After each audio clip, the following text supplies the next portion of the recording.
Well, hi folks. Unfortunately, due to the circumstances, we're not able to get to the water. So I'm going to try to do the next best thing possible, and that is hopefully bringing the stream to you.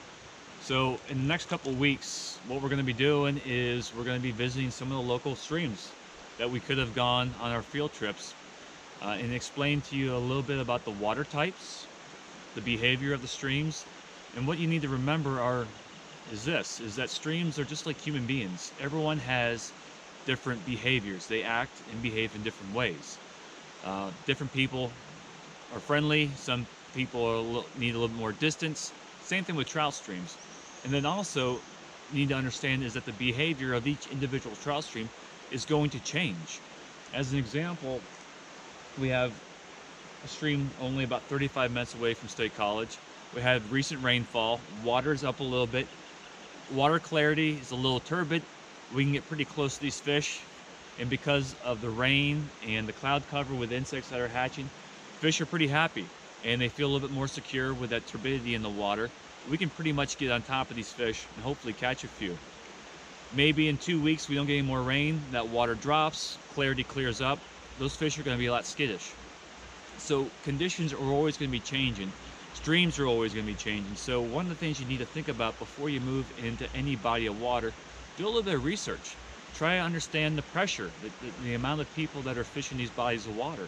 As an example, Spring Creek, the stream that we talk and cite so much in class, is one of the most hard fish streams in the state, possibly the hardest fish stream in the state. Those fish are used to the pressure. They're not always easy to catch, but because of how used they are to the pressure, half the time you can walk right up on top of these fish and then make your cast because they're just used to human interaction. You might go to a small mountain stream where trout or other fish species may not see people on a regular basis. They're going to be incredibly spooky and scary the moment you come in visual sight of them. So understand that each stream has its own unique physical characteristics and then also has its own behaviors. And we're going to hopefully talk about some of those concepts here in the next couple of weeks. The other thing is about seeing into the water, having clarity, having a defined target. What you don't want to do is you don't want to be fishing blindly, just looking at the body of water and just casting. So we need to kind of understand the water types. But before we do that, we literally need to see better into the water. And there's a couple things we can do to increase our vision as we're looking and trying to find a likely spot for us to put our fly. The first thing is just buying a pair of polarized sunglasses. You don't need to break the bank. There's a lot of decent glasses out there that you can get for maybe 35 or 40 bucks. Some of these are a little bit more expensive, but the whole idea is when light comes down, hits the water, it's going to reflect off that water and into your eyes. Polarized glasses are designed to reduce the glare that is going in your eyes, allowing you to see better into the water. The glasses I like are like an all-hour brown. It's not best for all conditions, but it's best for kind of a wide range of conditions. So something like a brown tinted lens is really good for just kind of a wide range of spectrums, including lower light periods, early and late in the day, cloud, rainy cover conditions, or in situations where you might have bright sun. So I tend to use an all-hour brown glass for most of my conditions. The other thing is your hat.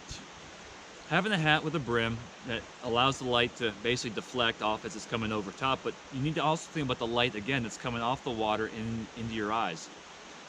When you're looking at a hat or a fishing hat, try to look for a hat that has a black underside. The color black, as you know, absorbs light better and quicker than other colors.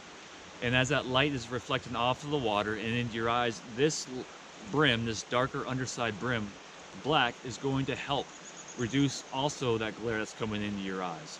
And even if you have a favorite hat that you want to fish with, and maybe it's a light color, all you need to do is just take a black permanent marker and just color the inside of the underside of that with black, and it's going to help you see things a lot better in the water. So you have a hat, you have your glasses. The other thing is just changing your angle. that you're looking into the water. So often when you go saltwater fishing, often you're standing on a boat or you're just walking the flats. And as you're walking, what you are doing is you're trying to find and locate fish. And one of the best tips you can do is once you have your glasses and your hat, it's just simply just changing or tilting your angle. If you find yourself with all the above on and you're still finding a little glare, often you can just kind of tilt your head, lower or heighten your position, or go off to a different side angle, and that often will allow you to see better or worse in that condition. So just think about several of those things, because having a clear sight, having a clear target is so important when you're fly fishing. On a trout stream like here, unlike saltwater fishing where you're targeting fish for the most part, with trout fishing, often you're casting to likely holding areas. You're actually fishing the water with the hopes that a fish is there. So looking for depressions, little cuts, little depressions, looking for submerged logs, vegetation, places where it might recruit bugs, but also might provide shelter and protection for trout. These are all things that you want to consider and look for in the water. And by having a hat with a dark underside brim, the right glasses, and just kind of changing and tilting your head, it's going to give you a pretty good starting point and allow you to see in the water and provide a distinct target for you to make your cast to, okay? One of the things to consider when you're getting in position, sometimes you're going to be making a cast off the bank, but often you're going to be standing in the water and moving in the water to a target. One of the things you want to consider is how much movement you're making in the water. Trout have a lateral line. It's a muscle in their body that allows them to detect movement. They often use that lateral line to find and locate prey, but on the opposite end of the spectrum, they also use that lateral line to sense when predators are nearby or stalking in the water. And when you're walking in the water, one of the things you don't want to do is just quickly start moving and kicking water, making noise, but also sending waves of water in front of you. When you are walking, when you're wading, especially on an uneven stream bottom like this, if you just quickly jump up and step on rocks like that, you're going to be making lots of noise. But then two, it's a dangerous way to wade. When you step on top of a rock, you're often likely to slide off that rock. When you're wading in a stream, just think about sliding your feet on the bottom nice and slow. You can feel rocks. If you feel a rock, you can slide your foot around it. So you're going to be making far less movement. And also, you're going to be making less noise, and it's going to be a lot easier wading. Because I guarantee you, there's been so many times situations where I'm in a hurry, I'm jumping on top of rocks, and when you jump or try to step on top of rocks, you're going to be sliding, and you're going to be falling your rear end and getting yourself wet. So when you're wading in position, think about slow movements, sliding your feet, feeling the bottom, and then when you come in contact with an obstruction, just kind of sliding your foot around it, and then continuing to move on. Slow sliding movements, I think, is one of the best keys and one of the best pieces of advice I can give you when you're walking and wading in a trout stream.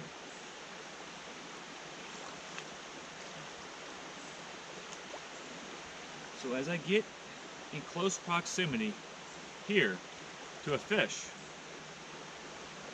now I'm in position, I'm ready to stalk. And I want you to be like the ultimate predator. Think of like a blue heron. If you ever watch a blue heron, you'll see that blue heron with its long legs just slowly walking and stalking. And once it's in a likely area, it's going to hold steady. It's going to hold court. It's going to stop, not move. And then when it makes it strike, it can make it strike.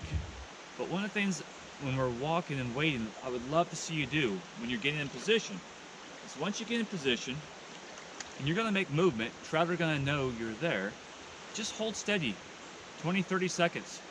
Let the fish relax. I think one of the worst mistakes I would always make when fishing is I would quickly move into position and start casting immediately when the fish were on ease, not taking flies, and then assuming that the fish weren't taking my flies, I would hurry to the next spot, spooking the fish, making some casts while they weren't eating, and then thinking, well, the fish aren't hungry, and then keep the process moving, not catching many fish.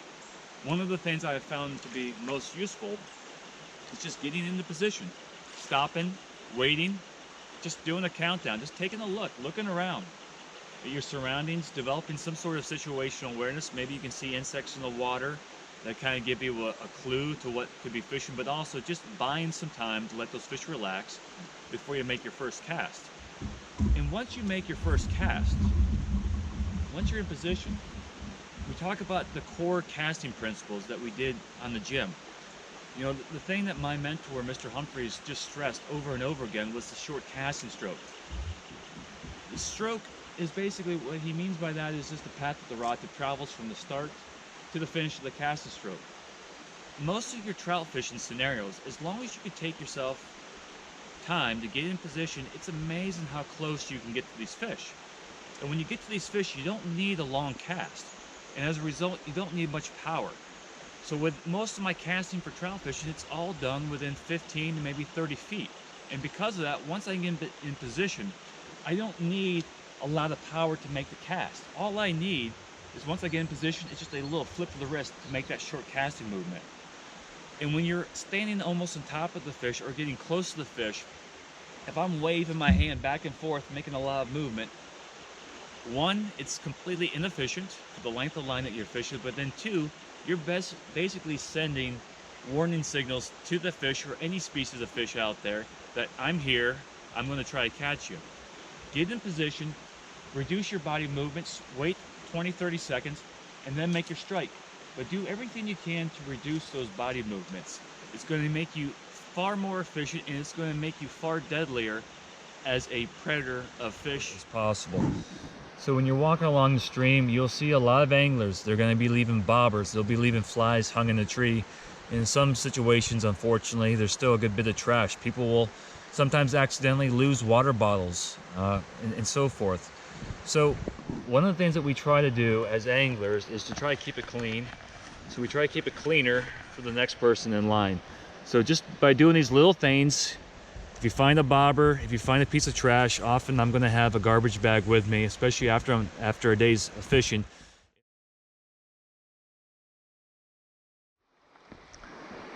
Now, as we're walking, this is what we kind of refer to as a flat. We have a riffle that goes into a run. So the riffle is kind of the broken, choppy section of water. The run is kind of the transition from the broken water down to this kind of this calmer water, which I refer to as a flat. Water is not as broken, calmer water. This is a time and situation where we do need a little bit of a distance between us and our fish. So this is where we're going to be casting. And again, with the casting stroke that we talked about in class, keeping the hand in front, just short little casting strokes. There's a fish that just froze. And then with this, with a brighter colored fly line, all I'm going to do is just watch the slack off the rod tip and just slowly strip in line, managing that slack. And with this technique, all you're looking for is just for that dry fly to twitch or hesitate. Sometimes it's going to shoot under, but often when the fish hits, you'll just see that fly just twitch or hesitate. Trout don't always grab, often they just simply inhale. We're going to make another cast, long distance cast. You can use a strip, or we can use a little hand and twist, retrieve, but just trying to do everything you can to avoid slack off the rod tip, because when the fish does strike, I want to be able to set the hook as fast as possible.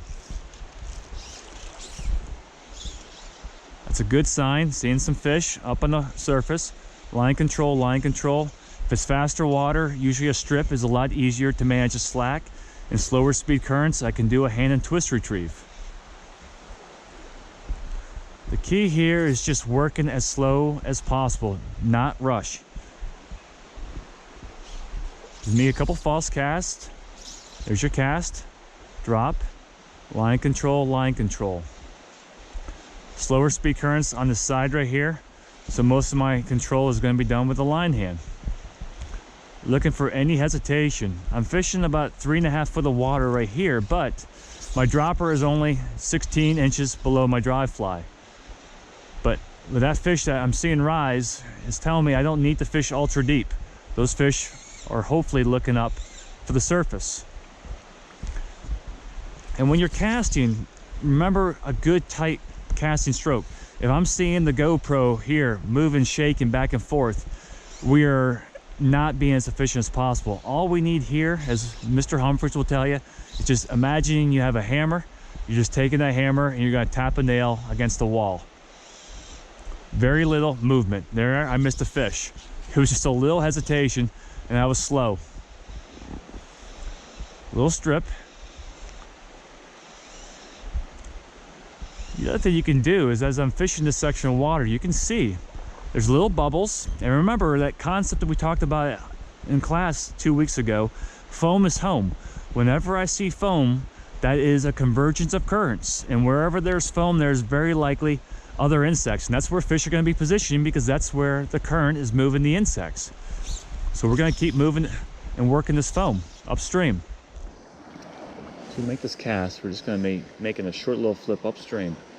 Now with a longer cast like this water is starting to get low. We can make a longer cast, and as the line comes back to us, we can elevate the rod tip, but also we can use this hand. We can use the hand and twist retrieve to slowly recover the line as it comes back. Or another way to manage the slack is casting upstream and using the hand to actually strip. But notice the line right there. The line is pinched in my rod hand, and what I'm doing is just grabbing below the line hand and managing the slack. This way I have control of the line the entire time. And there was a quick strike, we missed a fish. Make a quick little cast up there again. Hand and twist, hand and twist. Watch for any hesitation on that sighter or that indicator. And when we set, try to slide the indicator downstream. Hand and twist, hand and twist, hand and twist. There we go. It's a little slide of the line hand, and we're into a fish. As we play a fish, keep that bend in that rod. Yeah. Little jumper. Keep the rod tip down low. As you're playing this fish, it'll kind of calm and relax, but keeping that slight bend. And when you're ready, you can just elevate the rod tip, bring him to the surface, and just slide them right on in.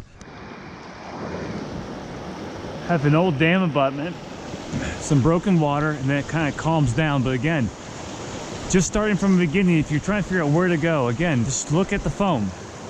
Very likely, if you find foam, you're going to see some fish directly underneath there.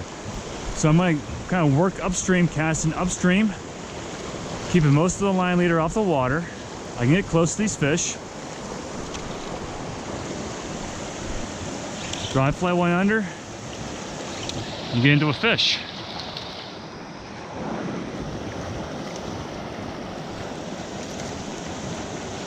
I'm just talking about this again. We got faster currents between us and our line. If I put my line leader on this water, it's going to drag that out. So we're just going to cast up, reach, lift most of that line off the water.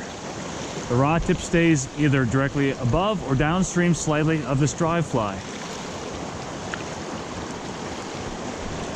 We're going to cast on the far side, little flip of the wrist.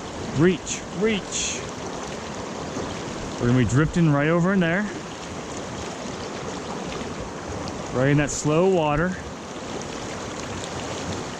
Let the dry fly drift, drift, drift. As much as we can. We can make another little mend. Keep feeding it downstream below us.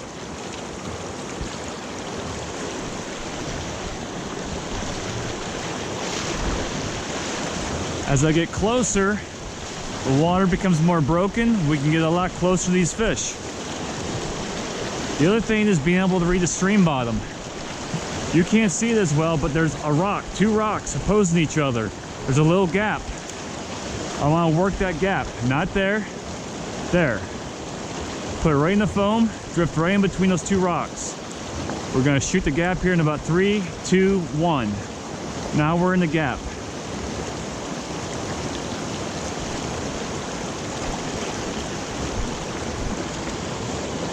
Little flip, reach. Line stops, there we go. Keep the fish calm, relax. Underneath the surface, keep the bent rod. There we go. Whew.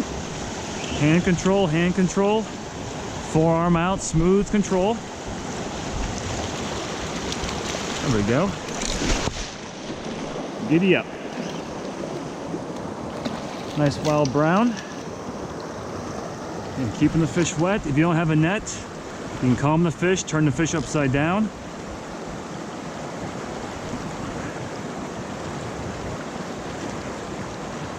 Take your barbless hook out, turn the fish upright, admiration for a moment, and bye-bye. When the fish is done, after we put our initial treatment on there, we can take some dry fly desiccant, not the gel, but the desiccant, which is a powder. Reapply. And again, using this as the indicator, and all we've been catching these fish on is just a simple little tiny blue-winged olive nymph, little micro fly, but that's it. Okay, a little glide coming in right here. Have a nice strong little riff, strong current run on the far side. We have the soft flow inside. We have a couple large boulders right here in front of us that are submerged, but below that it's going to create some pockets or soft little cushions. I want to work just off that side. There will be some fish holding right off to either one of those sides. Short cast still, I'm using line control. I just had a fish rise right here.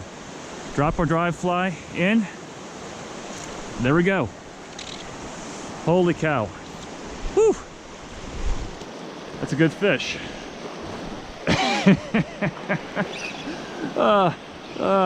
This is awesome, folks. Keeping that rod tip down low. Have this little, we have the soft edge on this far side. Kind of a tough angle coming in here, so we're gonna come around, sweep around to the side and kind of do a sidearm karate chop. But keeping the elbow in nice and tight. All I'm gonna do is just rotate the wrist all the way through and make the casting stroke. Here, flip. Put it right in that little pocket. Now the flip, loke, and drop. Allows you to make a nice upstream cast here, reposition, flip, and there's your cast. I just wanted to reiterate the point of this is why we're teaching fly fishing. Fly fishing is a great sport, it's a great activity, but it's not just the act of fly fishing, it's what fly fishing can do for you and other ones around you. Is that lifelong activity. You look at people like George Harvey, you look at my friend and mentor Joe Humphreys. He's 91 years old. He's still having a long, healthy, vibrant life. And then fly fishing is one of the tools that has allowed them to live such a happy, long-living life, because he has something to look forward to. The next fishing trip, the next speaking engagement, or coming home and still being able to tie flies. And in light of the current situation and everything that we're dealing with right now, both in work, family, and economics, health, the whole gamut, this is where I hope all of you understand and see the importance, whether it's fly fishing, rock climbing, yoga, dancing, whatever it is. We need activities to kind of allow us to focus in on that activity and take our minds off of sometimes the pressing issues or the unfortunate situations that you will and will continue to face in your lives. So I hope a lot of what we do here in class has inspired you to fly fish, but then even if you decide not to fly fish, I hope it has inspired you to maybe continue on with fly tying, or hopefully just find another activity that gets you kind of out, away from all the hectic things that you deal with, and allows you to refocus, recalibrate, refresh, and kind of re-engage in your world as it comes about.